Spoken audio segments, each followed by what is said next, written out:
Hello, hello, hello, and welcome back for round 2 on the Orton Effect. And today we are in Lightroom.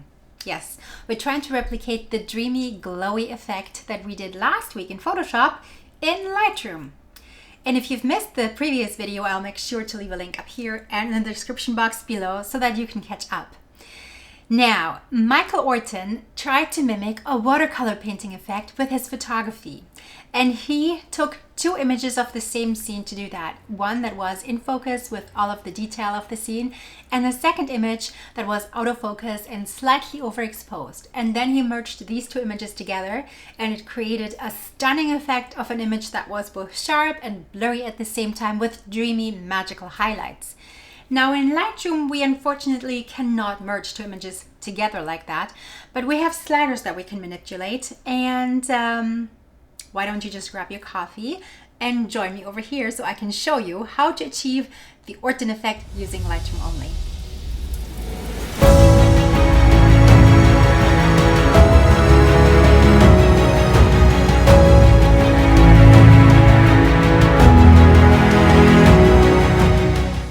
This is the image we're trying to mimic, the one with Orton. And this is the one without the Orton effect, and you can see a difference as I go back and forth. We're in develop. I'm going to click onto this little thing right here, and I'm going to drag this other image right here. So here we have the Orton effect that we applied in Photoshop, and we're going to go ahead and we're going to try and mimic that using Lightroom. So before we get started, let's check out in the develop module under basics what sliders we should use in order to affect any changes that could replicate the Orton effect. So I'm going here and I'm going to check out the contrast. If we drag that down, our image is getting flat and gray. Now we don't really want that, and we did apply contrast in that image as well. So this one here, I would move up, and as you can see, if you move it up, you get these more deep tones over here. But for now, we're going to reset that. Next, we're going down into presence, and we have texture, clarity, and dehaze to choose from. So if we drag texture all the way down, we get a very similar looking result close to this one here. So we'll keep in mind that we can use the texture slider, moving it left. If you move it the other way, it adds more texture. It's very self-explanatory. It's a texture slider. It's going to add grittiness to your images, and we don't want that here. Also resetting that by double tapping. Now the clarity slider, if we take that all the way down, we're getting a very washed out looking image, and it does not look very good in my opinion. The clarity slider affects contrast in the midtones. We might, however, use that to keep some detail, turning it up towards the right. Also resetting that, and now let's look at dehaze. If we turn that all the way down, it looks almost like we're applying sunshine. And we don't want that. Keep in mind the histogram. As I moved this down, it moved to the right, meaning it got brighter. If I reset that, my histogram also resets. For clarity, it didn't do that as much. For texture, it barely did that either. And for contrast, not very much either. So this is something to keep in mind for the dehaze slider. If we move it right, it gets darker. If we move it left, it gets brighter. So if we were to use this, we would have to also compensate with our exposure and most definitely with the temperature, because this looks like a sepia image now. So yeah, here, but it looks really foggy. So the dehaze slider adds some sort of a fog when you turn it to the left, and if you move it up towards the right, it brings a lot more clarity in it. The dehaze slider is for images, say you shot into the sun and you want to get more of that sharpness back that you lost due to the sun flare. Then the dehaze slider is a pretty good tool to have, although I have never applied it at full opacity. But here you see you can turn an image into night using it. All right, let's reset everything here. I am going to press my Option key, and I'm going to go here, and I'm going to press the Option key. I'm going to reset that, and I'm going to just double click here. So everything is reset.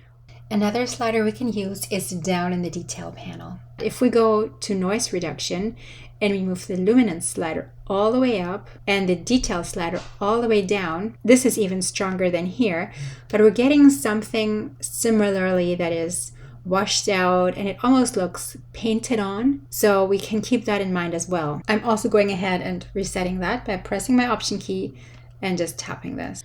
Now that we have explored all the tools available to us to create the Orton effect in an image, let's get started. The first thing I'm going to do is I'm going to move the texture slider all the way to the left. Then I'm going into my contrast slider and I'm going to drag that up because I want to mimic the colors. Now I also remember that we used the camera raw filter in the Photoshop tutorial and we dragged it down. We used 8, however, it was applied at like 25% opacity, so I don't want to go too cool. Maybe that. And we used the same amount in the tint slider. So I just want to put that out there and up there. And we also played with the vibrance and brought that up a bit. So I'm just going to put that at 23 because here we do not have the luxury. If we use the global sliders, we do not have the luxury of adjusting it like in Photoshop with the opacity sliders. That doesn't work here. So what else can we do? I'm gonna actually zoom in over here a bit more and over here as well. I'm gonna go into that there, so we have that here, and I'm going into my clarity slider. I'm gonna bring the clarity up. 25 is pretty good. We will not get a 100% exact result because we're using 2 different programs. And I kind of want to start zooming out again soon. So here we have darker edges than here. This is a little softer. So we could use the Dehaze slider and just go turning it towards the left. And that's pretty good here. And I'm going to zoom out again here and here just to see, but this is pretty close. And if we wanted to take this further, we can go into the noise reduction, move that up, and turn the detail down. Not too much because I don't want to, go too crazy. That affects the detail a lot. So I would not do this. Honestly, let's not go there. Because we have subjects in this image, it's not a pure landscape photo. We have a little girl here, our princess, and we have a reindeer here. You can already tell the reindeer's fur is affected. The detail is lost here, no matter, like we can do the sharpening, we can push that up here, but it brings back some odd details. So I'm going to try and combat that by taking the detail all the way down. It is better. I like the softness that we get here, and this fur, it looks really cozy and comfy, eh? But there is still a lot of stuff that is just washed out. And so I personally have a better suggestion of what I would do if I have people in the picture, like here. We're going to go back out and we're going to click reset. This resets everything that we did. We have the option of choosing a brush to apply our modifications. So I'm just going to check here to go over my settings so we can dial in the right numbers for the brush.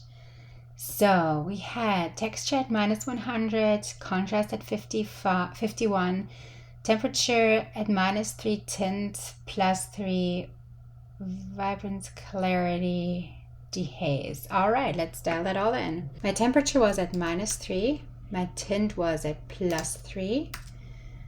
Contrast was at about 50-ish. Texture at -100. Clarity was at 25. And Dehaze was at -10. And for saturation, I'm going to choose around +6 to mimic what we had. Let me just check. I would say we're going to start with this custom brush and we can label it save as new preset Orton. press create. But now we can always make adjustments. Oh, and exposure. I don't want to have my exposure anywhere. So I have to actually go back and save it now. Update preset Orton. Yes, that's what I want to do. Perfect. All right, so now what we can do is we can brush this on. You can either brush it on globally over everything, like so. And I'm just noticing that my flow is fairly low and my density as well. And I want to have that all up here at 100% and at 100% too. And so we're going to keep, oops, now I moved my, now I moved this thing. And we don't want to move the adjustment brush, so I'm just going back in my history and go to the step before I moved the adjustment brush accidentally. See, it brightens our image a little bit. So we're losing some highlights here. We can go and adjust that. We can turn the highlights back down to match our other image. But I think before we do that, I'm gonna go back. We're gonna go into the exposure and try and combat it here, because it's not only the highlights that look different, it's also the shadows, it's everything. So I'm going to take my exposure slider and I'm just gonna drag it towards the left. That's too much. We don't want to use a very heavy hand here. This is about right. And I also feel the image could be a bit cooler. There. This is pretty close, guys. We're gonna now zoom in on our little princess and our little reindeer, and you can actually have sharpness. You can adjust the sharpness here as well. So we're gonna do that. We're gonna adjust the sharpness. Another option is to adjust the sharpness under the details panel. We're gonna click erase and we're gonna start to brush this effect of the reindeer's fur, especially on the face. And you might want to have the flow all the way up there too. This gets rid of anything the effect did. I don't want it on her face. And we're running into the same issue here because I used the tint here. If I go and I'm going to reset the tint, it will not matter as much.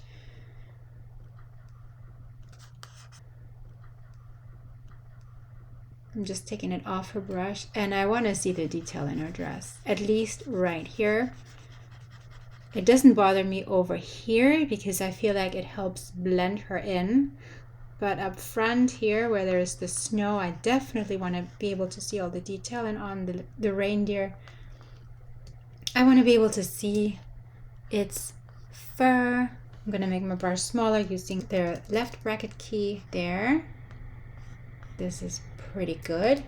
Now I'm going to zoom out again. Checking fit. I'm going to click new. I'm going to click into temperature.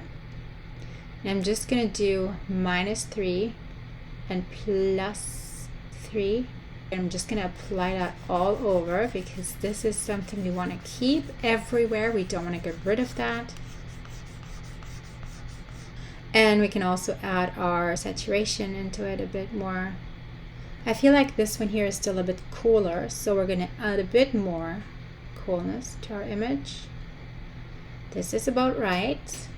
And her dress looks a tad more magenta, so we're going to still add a bit more magenta to this as well. Maybe 5. I don't want to go too crazy here, but maybe a bit more is okay. 7. I'm going to toggle this thing on, show selected mask overlay, and everything is red. That means I was diligent with my masking, my brushing, and I put it everywhere. All right, let's inspect this a bit closer. The nice thing with the brush is that you can build up the effect. Say I wanted to have more of the Orton effect right here on my trees. I'm gonna click into new. I'm gonna click into all the way here, Orton. And then I can also choose my brush flow and density. So if I put the flow to 50 and the density to 50-ish as well, that means I'm painting on the effect much more gradually. So say we want to have these really dreamy right here, make that a bit more dreamy, and those lights, and here, and then we'll check here what we did. And see, it's not as intense with the red, it's more at an opacity. So that means we did paint some stuff on here. If we wanted to build this up, we can just keep brushing it on. maybe on the railing and on the waterfalls, taking care that we're not going to come anywhere near the reindeer and our princess. This is what I would do if I were to replicate the Orton effect using only Lightroom. And I just want to show you quickly this side by side. This is my no Orton image, the one that we just adjusted. See, that's our adjustments right here in the history. Now I'm going to click my arrow keys and I will show you the Photoshop version of this. This is Photoshop. This is Lightroom. Photoshop. Lightroom. So you see there are differences, but it still looks dreamy. So we're back on our Lightroom Orton effect, and I'm going to show you what it looked like before we applied our settings. This was it. We didn't do anything here. See? Let's go all the way back up. There. Magic, dreaminess, and scroll, scroll, scroll. Before and after. Well, my friends, I hope you found our excursion today helpful. If you did, please give my video a thumbs up, and if you wanted to subscribe to my channel, please feel totally free to do that also.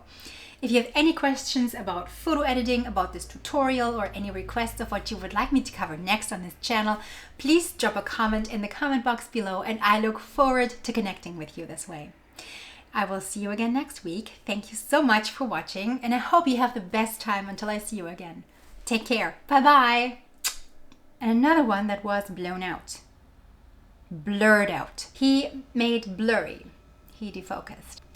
Out of focus. Out of focus. Out of focus. Just say out of focus. We're not going to put that in the takeout. Nope. We unfortunately do not have the opportunity or the possibility, the ability